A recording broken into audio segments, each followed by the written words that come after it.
आप सभी के रीसेंट जो कमेंट आए थे आरपीएस 05 2021 से रिलेटेड, ये सारा का सारा निचोड़ इस खास वीडियो में रिप्लाई के साथ, डिटेल्ड रिप्लाई के साथ मैं आप सभी के लिए लेके आया हूं। उम्मीद करता हूं जितनी भी क्वेरीज, कंफ्यूजन्स आपकी रही हैं वो भी अब दूर हो जाएगी। वेलकम बैक, एक बार फिर जोरदार स्वागत आप सभी का मेरे चैनल प्रॉपर्टी ड्रीम्स में। आप सभी जो मेरे साथ जुड़े हुए हैं, आप सभी का जो इतना प्यार सम्मान मिल रहा है वो सर आंखों पर। और जो पहली बार आए हैं, मैं रिक्वेस्ट करूंगा इस चैनल को सब्सक्राइब कर लें और चलिए इस वीडियो को आगे बढ़ाते हैं।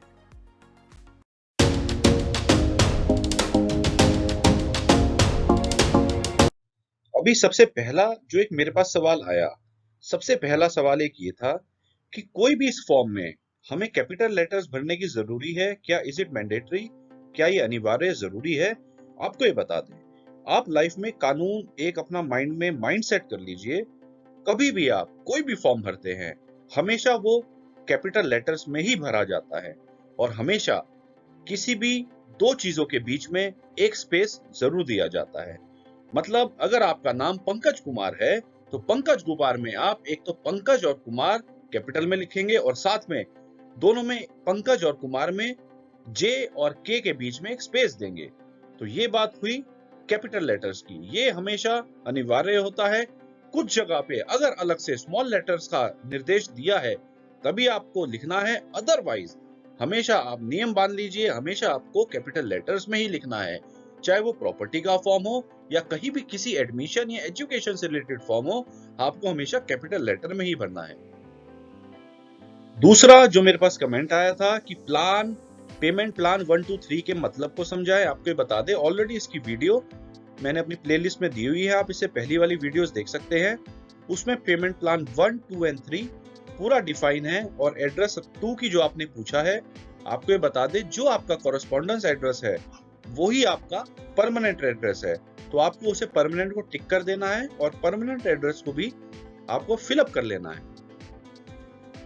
जो एक और मेरे पास कमेंट आया था कि जो आप आरटीजीएस या एनईएफटी का जो चालान जनरेट करते हैं, क्या उसका किसी भी बैंक या अकाउंट से आरटीजीएस कर सकते हैं? तो आपको बता दें, जब आप इसका चालान जनरेट करते हैं तो आईसीआईसीआई का उसका बैंक अकाउंट नंबर आता है। तो आपको वो देखना है कि आप जो अकाउंट नंबर जिसमें आरटीजीएस कर रहे हैं वो बहुत इंपॉर्टेंट है। और आप किसी भी बैंक में जाएंगे तो आपको बैंक में जाके वहां पे एक आरटीजीएस और एनईएफटी का फॉर्म होता है, तो आपको उसे फिल करना है और इस आईसीआईसीआई बैंक का जो अकाउंट नंबर है वो आपको उसमें डालेंगे, तो अपने आप जो आरटीजीएस या एनईएफटी के थ्रू पैसा उस अकाउंट में जमा हो जाएगा। दूसरा, एक चीज का जरूर ध्यान रखिएगा, आप कभी भी आरटीजीएस एनईएफटी भर रहे हैं तो उसमें अपने वही मोबाइल नंबर डालें, अपना वही नेम और एड्रेस डालें जो आपने एप्लीकेशन फॉर्म में डाला है, और साथ में अपना एप्लीकेशन फॉर्म नंबर भी जरूर डालना ना भूलें। एक आपको चीज और बता दे, जो एक रिसेंट कमेंट आया था कि अगर हम फॉर्म फिलअप कर लेते हैं तो इसको कैसे चेक कर सकते हैं, तो मैंने इसका ऑलरेडी एक पहली वाली वीडियो में आपको मैं डिटेल के साथ उसे ओपन लिंक करके मैंने आपको बता चुका हूं। तो इससे पहले वाली वीडियो में वो आपका आंसर कवर हो जाएगा, वो वीडियो देख सकते हैं। एक जो दूसरा कमेंट आया था कि जब हम फॉर्म भर देते हैं तो सिग्नेचर वो शो नहीं होता। आपको ये बता दें कि जब आप पूरा फॉर्म भर लेंगे, भरने के बाद जब आप उसको डाउनलोड करेंगे, डाउनलोड करने के बाद आप देखेंगे उसमें आपका सामने में आपकी फोटो उसमें रिफ्लेक्ट होती है और साथ में नीचे में सिग्नेचर रिफ्लेक्ट होता है। लेकिन जो ये 2 पन्ने का 2 पेज का जो फॉर्म है डाउनलोड होता है, नेक्स्ट पेज पे आपका सिग्नेचर शो नहीं होता है। आप ये मान के चलिए कि आपने जितने भी अपलोड डॉक्यूमेंट्स के जो आपका ऑप्शन है उसमें फॉर्म भरने का, आप वो अटैचमेंट जरूर देखें कि जिस तरीके से उसमें जिस फॉर्मेट में वो मांगा है। फॉर एग्जांपल फोटो जेपीजी में मांगी हुई है और कुछ चीजें पीडीएफ में भी आप अपलोड कर सकते हैं, तो आपको ये चीजें बहुत ध्यान से देखनी है। और जो 2 MB का साइज इसमें मांगा गया है, ये सारे का सारा चीजें दिक्कत आपको ना दे, उससे एक्सीड ना जाए बियॉन्ड उनके टर्म्स एंड कंडीशन से, तो सारी की सारी चीजें आपकी सक्सेसफुली अपलोड होंगी। एक और मेरे पास कमेंट आया था कि अगर हम एनईएफटी, आरटीजीएस जमा कर रहे हैं, रजिस्ट्रेशन उसका पूरा कंप्लीट हो रहा है, लेकिन उसके बाद भी पेमेंट उसमें वेरीफाई पोर्टल पे नहीं कर रहा है। आपको ये बता दें, आपके जिस अकाउंट से वो पैसा निकल रहा है, जिस डेट को वो निकल रहा है, आपकी ड्यूटी वहां तक समाप्त हो जाती है। आगे आपके पास सारे प्रूफ रिकॉर्ड्स में हैं। ये उस बैंक का काम है, ये उस अथॉरिटी का काम है इसे अपडेट करने का, इसे अपलोड करने का। आपको ये बता दें, जब भी स्कीम का ड्रॉ निकलता है उससे पहले जो भी इनएलिजिबल कैंडिडेट्स होते हैं उसकी एक लिस्ट निकाली जाती है, जो इस बार भी निकलेगी।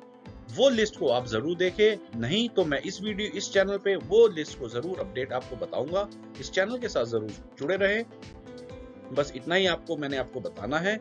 तो जब भी आपको आपका पैसा आपको अगर लगता है कि रिफ्लेक्ट नहीं हो रहा है तो उसका थोड़ा अभी इंतजार करें। एक मेरे पास क्वेश्चन आया था, क्या चालान जनरेट होने के बाद हमें 10% का अमाउंट बैंक में जमा अगले दिन जाके करा सकते हैं? आपको ये बता दें कि जिस दिन आपने अप्लाई किया, आपने चालान जनरेट कर लिया, उसी वक्त से आप एलिजिबल हैं, लेकिन स्कीम क्लोज होने तक उससे पहले आप उसको कभी भी जाके जमा करा सकते हैं। एक मेरे पास क्वेश्चन आया था, क्या ये मैंडेटरी है, क्या उसी अकाउंट से, जिस अकाउंट से फॉर्म भरा है उसी अकाउंट से पैसा भी जाए? आपको ये बता दें कि अगर हम आरटीजीएस एनईएफटी की बात करते हैं, वो क्लियर कट उसमें रिजेंबल करता है कि वो किस अकाउंट से पैसा गया है। तो आप इस तरीके को पैसे को ना घुमाएं। बेटर है कि आप खुद अपने ही अकाउंट से पैसे को डायरेक्ट ट्रांसफर करें। अगर आपके अकाउंट में पैसा नहीं है, आपके फादर के पास है, तो उसको पहले अपने अकाउंट में ट्रांसफर करें, फिर उसके बाद आप इसको अपने नाम के थ्रू इसको फर्दर अथॉरिटी के नाम पे ट्रांसफर कर सकते हैं।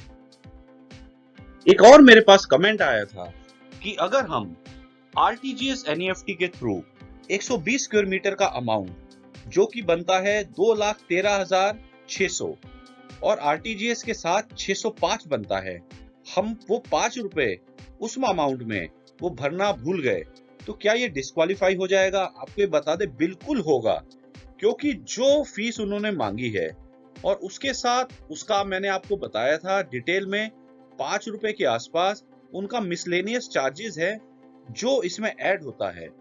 कभी भी आप मान के चलिए, कभी भी किसी में भी आपको अमाउंट जो मांगा गया है कम हमेशा कभी भी एक्सेप्ट नहीं होता, हमेशा वो चीज रिजेक्ट होती है। पैसे का जब मामला हो, आप ज्यादा जमा कराएंगे वो हमेशा एक्सेप्ट होगा, लेकिन अगर आप कम जमा करा देंगे तो it will lead to disqualification और रिजेक्शन। तो मेरा आप सबसे सुझाव है कि आपका जो 5 रुपए का अमाउंट जो रह गया है, आप दोबारा बैंक में जाए और उसी अकाउंट में अपने सारी डिटेल्स के साथ 5 रुपए की भी आरटीजीएस एनईएफटी कर दे, ताकि आपका जो टोटल अमाउंट है वो पूरा आपकी तरफ से हो जाए। उम्मीद करता हूं ये खास वीडियो, ये खास अपडेशन आप सभी अपने चाहने वालों तक, अपने जानने वालों तक किसी भी सोशल मीडिया के व्हाट्सएप ग्रुप से, चाहे ट्विटर का माध्यम या व्हाट्सएप ग्रुप का माध्यम, दूर दूर तक पहुंचाएंगे। बस यही मनोबल हमारा बनाए रखें। मनोबल हमारा इसी से आप सभी का बनता है। अभी के लिए फिलहाल के लिए दीजिए इजाजत। मिलूंगा बहुत जल्द एक नई खास वीडियो, खास अपडेशन के साथ। गुड बाय, धन्यवाद।